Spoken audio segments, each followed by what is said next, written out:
if he really had, for it was as dark as with his eyes shut. No one was anywhere near. He could hear nothing and see nothing, and he could feel nothing, except the stone floor. Very slowly he got up and groped about on all fours till he touched the wall of the tunnel. His head was swimming, and he was far from certain even of the direction he had been going when he had fallen. He guessed as well as he could and crawled along for a good way. Suddenly, his hand met what felt like a tiny, cold ring of metal laying on the floor of the tunnel. It was a turning point in his life, even though he didn't know it. He put the ring in his pocket without thinking. Then he went a little further and sat down on the cold floor. He couldn't think what to do, nor what had happened, or what he'd left behind, or why his head was sore. But after a while, he drew out his elfish sword, and somehow it comforted him. Go back? No, no good at all. Go sideways? Impossible. Go forward is the only thing to do. On we go. So up he got and trotted along with his sword held in front of him and one hand feeling the wall. On and on he went and down, down. Suddenly he trotted without warning into icy cold water. That pulled him up short. He stopped and listened hard, and he could hear drops, drip, drip, dripping from an unseen roof in the water below. But there is no sound of water flowing. So it must be a pool or a lake. Deep down here by the dark water lived old Gollum, a small, slimy creature. He was dark as darkness, except for two big, round, pale eyes and his thin face. He lived on a slimy island of rock in the middle of the lake. Bilbo couldn't see him, but Gollum was watching him from a distance, with his pale eyes like telescopes. Gollum got into his little boat and shot off from the island. He paddled it with his large feet dangling over the side, but never did make a ripple. Bilbo was sitting on the water's brink at the end of his wits when he paddled up to Gollum, his eyes glowing softly. Hiss! Bilbo nearly jumped out of his skin, and he thrust the sword in front of him. Bless us, splash us, my precious. I guess it's a choice feast. At least a tasty morsel would make us. Who are you? What is he, my precious? I am Bilbo Baggins. I have lost the dwarves of the wizard, and I don't know where I am. What's he got in his hands is? A sword, a blade made by the elves in the Goblin Wars. Perhaps he sits here and chats a bitsy, my precious. It likes riddles, perhaps it doesn't? Gollum was anxious to appear friendly until he found out more about the sword and the Hobbit, whether he was quite alone, and whether he was good to eat. Very well, Said Bilbo, who was anxious to agree until he found out more about the creature, whether he was quite alone, and whether he was fierce or hungry. you ask first. So Gollum hissed. What has roots and nobody sees it? It is taller than trees. Up it goes, and yet it never grows. Easy. Mountain, I suppose. Does it guess easy? It must have a competition with us, my precious. If precious asks, and it doesn't answer, we eats it, my preciouses. If it asks us, and we doesn't answer, then we does what it wants, eh? We shows it the way out, yes. All right. Said Bilbo, not daring to disagree, and nearly bursting his brain to think of the riddles that could save him from being eaten. All he could think of was an old one. 30 white horses on a red hill. First they champ, then they stamp, then they stand still. Teeth, teeth, but we has only 6, my precious. Then Gollum asked the second.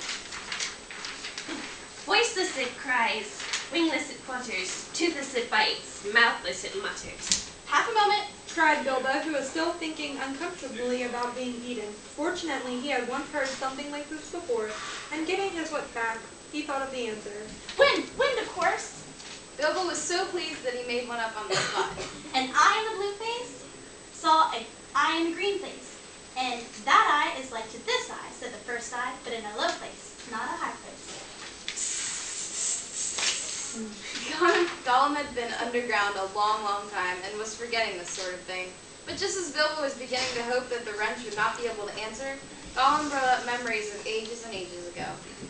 Sun on daisies, it means. It does. These above-ground sort of riddles were tiring for Gollum, and they made him hungry too.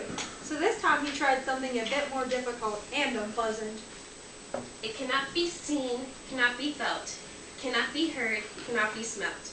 It lies beneath stars and under hills, and empty holes it fills. It comes first and follows after. Ends life, kills laughter. But Bilbo had heard this sort of thing before, and the answer was all around him anyway.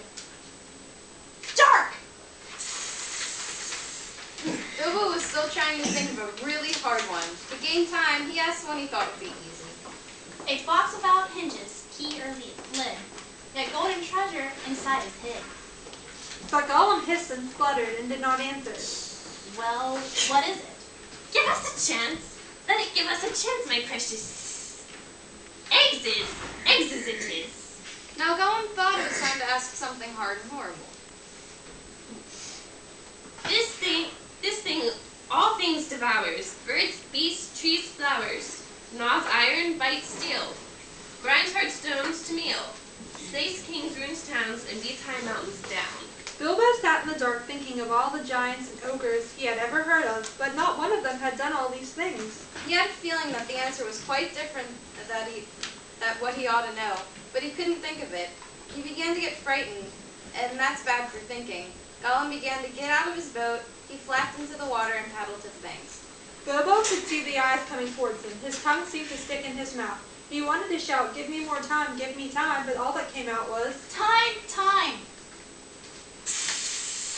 Bilbo was saved by pure luck, for time was the answer.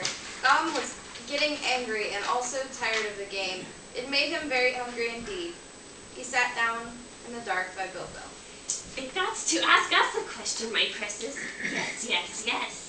Just one more question. Yes.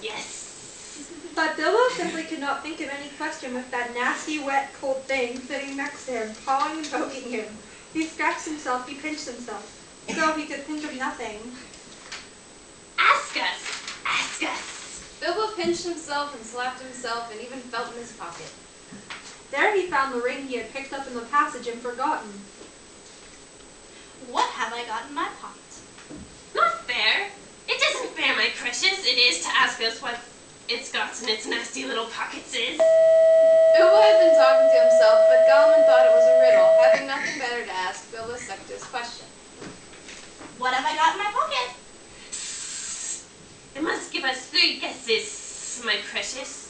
3 guesses. Very well, guess away. Hanses. Wrong. Guess again.